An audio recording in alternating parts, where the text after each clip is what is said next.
How to replace the fingerprint reader board.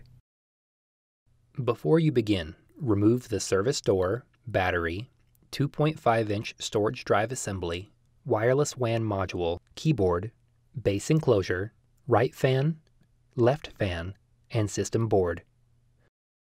Removal. Using minimal force, lift the locking bar up on the fingerprint reader board ZIF connector and disconnect it from the ribbon cable.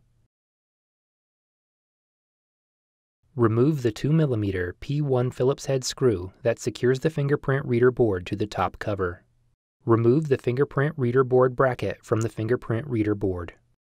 Carefully lift the fingerprint reader board out of the cutout in the top cover and remove. Reverse this procedure to install the fingerprint reader board.